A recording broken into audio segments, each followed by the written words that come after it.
கர்த்தராகிய இயேசு கிறிஸ்து நாமத்தில் உங்கள் யாவருக்கு வாழ்த்துக்கள். ஆண்டவராகிய இயேசு கிறிஸ்து நாமத்திலே கிருபையின் கூட்டம் 26வது நாள் சிறிய செய்தி கொடுத்து கொண்டிருக்கிறோம்.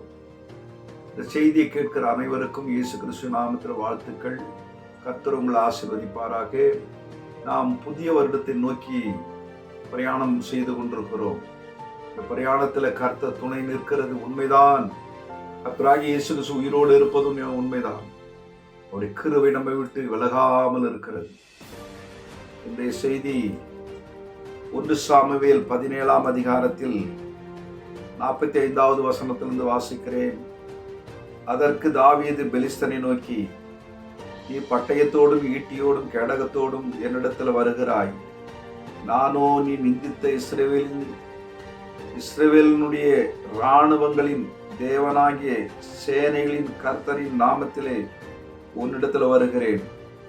அன்பு தேவனுடைய பிள்ளைகளே, ஒரு அரக்கன், ஒரு கோலியாத் அந்த பெலிஸ்த தேசத்துக்கு ஒரு பாதுகாவலனாய் இருக்கக்கூடிய ஒரு அரக்கனோட சவுல் ராஜா யுத்தத்துக்கு ஆயத்தம் செய்து இஸ்ரவேல் மக்கள் பயந்து நிற்கிறார்கள். சவுல் ராஜாவும் பயந்திருக்கிறார். அந்த நேரத்தில் ஆடு மேய்க்கக்கூடிய தாவீது அங்கே சென்றிருக்கிறார்.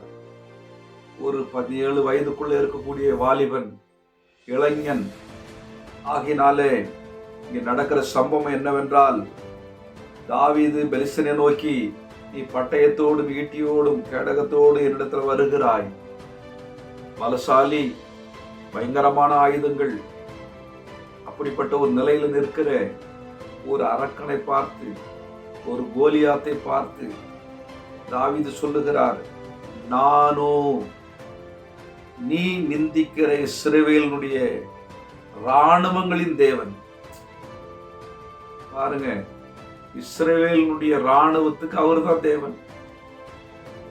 இராணுவங்களின் தேவனாகிய சேனைகளுடைய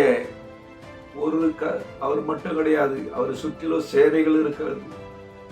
சேனைகளை உடைய கர்த்தரின் நாமத்தில் உன்னிடத்துல வருகிறேன். எவ்வளவு ஒரு நாமத்தை முக்கியத்துவப்படுத்துறார் பாருங்க. இன்னைக்கு கிறிஸ்தவ மார்க்கத்துல நாமத்தை முக்கியத்துவப்படுத்தி பேசுற உடனே அலர்ஜி ஆயிடுது. கிறிஸ்தவர்களுக்கு, சில கிறிஸ்தவர்களுக்கு பயந்துடுறாங்க, அலர்ஜி ஆயிடுது. சரி, இருக்கட்டும். சேனைகளின் கர்த்தரின் நாமத்தில் ஒரு இடத்துல வருகிறேன், நம்பிக்கையோடு சொல்றாரு. ஏன் அந்த நாமத்தை உச்சரிச்சார் தெரியுங்களா? அந்த நாமத்துலதான் கிருபை உள்ளது, அந்த நாமத்துலதான் வல்லமை உள்ளது, அந்த நாமத்துலதான் பலம் உள்ளது, அந்த நாமத்துலதான் யுத்தத்துக்குரிய ஆலோசனை உள்ளது. ஆகையினாலே நாமத்தில் உன்னிடத்துல வருகிறேன். இன்றைய தினம் கர்த்தர் உன்னை என் கையில் ஒப்பு கொடுப்பார். நான் உன்னை கொன்று உன் தலையை உன்னை விட்டு வாங்கி பெலிஸ்தருடைய பாளையத்தின் பிணங்களை இன்றைய தினம் ஆகாயத்து பறவைகளுக்கும் பூமியின் காட்டு மிருகங்களுக்கும் கொடுப்பேன். அதனால் இஸ்ரவேலின் தேவன் ஒருவர் உண்டு என்று பூலோகத்தார் எல்லாரும் அறிந்து கொள்ளுவார்கள். என்ன அருமையான வார்த்தை பாருங்க. இன்றைக்கு கலியுகம், பயங்கரமான கம்ப்யூட்டர் சேட்டலைட் உலகம், ஆயுதங்கள் எல்லாம் வெறும் அக்னியை தாங்கி கொண்டு போகிறது. ஆயுதங்கள் எல்லாமே அக்னியாய் மாறிக்கொண்டிருக்கிறது. இந்த அக்னியினுடைய ஆயுதம் என்னவென்றால், கர்த்தர் சொன்ன வார்த்தையின்படி அக்னியினால் இந்த உலகத்தை அழிக்க போகிறார். ஆகினாலே கிருபை வேணும். கிருபைனா ஒண்ணு செய்ய முடியாது. ஆகினால இன்றைய தினம் உன் தலையை நான் எடுத்துருவேன். பெலிஸ்த ஜனங்கள் ஆகாயத்து பறவைகளுக்கு ஆகாரமா மாற போறீங்க. ஒரு இஸ்ரவேலின் தேவன் ஒருவர் உண்டு என்று பூலோகத்தார் அறிந்து கொள்வார்கள். பார்த்தீங்களா? பூலோகத்தார் என்னன்னு அறியணும்? தேவன் ஒருவர் என்று அறிய வேண்டும். தாவீது, கர்த்தருடைய ஆவியானவர் உள்ளே இருக்கிறார். ஏனென்றால் தாவீதின் வம்சத்தில் வருகிறவர் கிறிஸ்து என்னும் இரட்சகர் தாவீதுக்குள்ள மறைந்திருக்கிறார். தாவீது என்ற பெயரில் மறைந்திருக்கிறார். ஆகினாலே அவர் விசுவாசத்தோடு தைரியத்தோடு சொல்லுகிறார், நான் இன்றைக்கு உன் தலையை எடுத்து உன் தலையை வாங்கி உன் உடலை விட்டு வெளியே எடுத்து இஸ்ரவேலில் தேவன் ஒருவர் உண்டு என்று. அன்பு தேவனுடைய ஜனங்களே, கடைசி காலத்தில் ஆண்டவருக்கு விரோதமாய் சாத்தான் லூசிபர் கர்த்தருடைய வார்த்தைகளுக்கு விரோதமாய் செயல்பட்டு கொண்டிருக்கிறார். ஆகையினாலே இன்றைக்கு ஆவிக்குரிய இஸ்ரவேலர் என்று பெருமையோடு சொல்லிக் கொள்ளுகிற கர்த்தருடைய பிள்ளைகளுக்கு சொல்லுகிற காரியம் என்னவென்றால், ஆவிக்குரிய இஸ்ரவேலர்களுக்கும் கர்த்தர் ஒருவர் உண்டு என்று அறிந்து கொள்ள வேண்டும். ஆகையினாலே கர்த்தர் பட்டயத்தினாலும் ஈட்டியினாலும் ரட்சிக்கிறவர் அல்ல என்று இந்த ஜனக்கூட்டம் எல்லாம் அறிந்து கொள்ளும். யுத்தம் கர்த்தருடையது, அவர் உங்களை எங்கள் கையில் ஒப்பு கொடுப்பார் என்றான். கரெக்டா வெளிப்பாடு சொல்லிட்டான். பார்த்தீங்களா? தாவீது, நீ பட்டயத்தினால ரட்சிக்க முடியாது.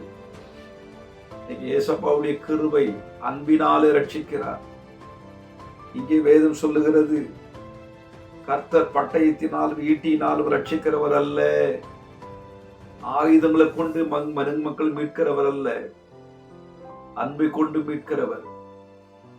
ஆகையினாலே யுத்தம் கர்த்தருடையது என்று சொல்லி அந்த முழு யுத்தத்தினுடைய வலிமையை, அந்த யுத்தத்தினுடைய ஞானத்தை, அந்த யுத்தத்தினுடைய முயற்சியை, அந்த யுத்தத்தினுடைய வல்லமையை முழுமையா கர்த்தர்கிட்டே ஒப்படைச்சிட்டார். யுத்தம் கர்த்தருடையது என்று சொன்னால் என்ன அர்த்தம்?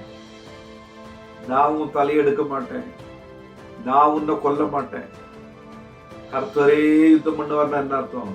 கர்த்தரே உன்னை கொன்று போடுவார். அந்த கோலியாத்துக்கு விட்ட சவால். அன்பு தேவனுடைய பிள்ளைகளே, இன்றைக்கு நமக்கு எதிர்த்து நிற்கக்கூடிய போராட்டங்களையும், கோலியாத்தை விட பலசாலியான போராட்டங்கள், நிந்தைகள், அவமானங்கள், துக்கங்கள், போராட்டங்கள், கடன்பாரங்கள், பிரச்சனைகள், கொள்ளை நோய்கள் கோலியாத்தை போல நமக்கு எதிர்த்து நின்று கொண்டிருக்கிறது. அவைகளை நாம் ஜெயமெடுக்க வேண்டுமானால் இந்த ஆவிக்குரிய யுத்தம், ஆத்துமாக்குரிய யுத்தம், சரீரத்துக்குரிய யுத்தம், இந்த யுத்தத்தை நடப்பிக்க கர்த்தருடைய கருத்துல ஒப்பு கொடுத்து விடுங்கள். தேவன் உங்களுக்காகவும் யுத்தம் பண்ணுவார், சபைக்காக யுத்தம் பண்ணுவார், உங்க பிள்ளைகளுக்காக யுத்தம் பண்ணுவார். ஏசப்பா கிருபை, அவர் யுத்தத்துல சிறந்தவர், வல்லமை உள்ளவர். இந்த யுத்தம் கர்த்தருடையது. இந்த வாழ்க்கை, இந்த 2024 வருஷத்துல 12 மாதம் நம்முடைய வாழ்க்கையில கர்த்தர் யுத்தம் செய்து வெற்றி சிறந்தார்.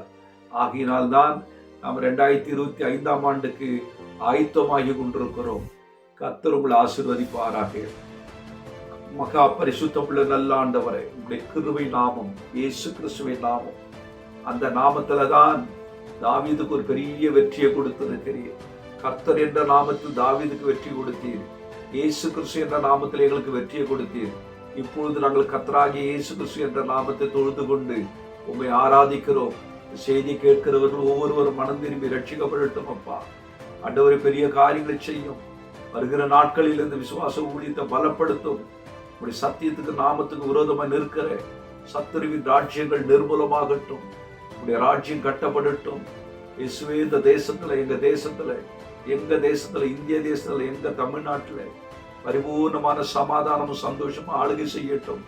எல்லா மக்களும் ஒரு மனதாய் வாழ, ஒரு தாய் பிள்ளைகளை போல வாழ கர்த்தர் தாமே இந்த தேசத்தை ரட்சித்து ஆசீர்வதியும். இயேசுவின் நாமத்தில் பிதாவே, ஆமென்.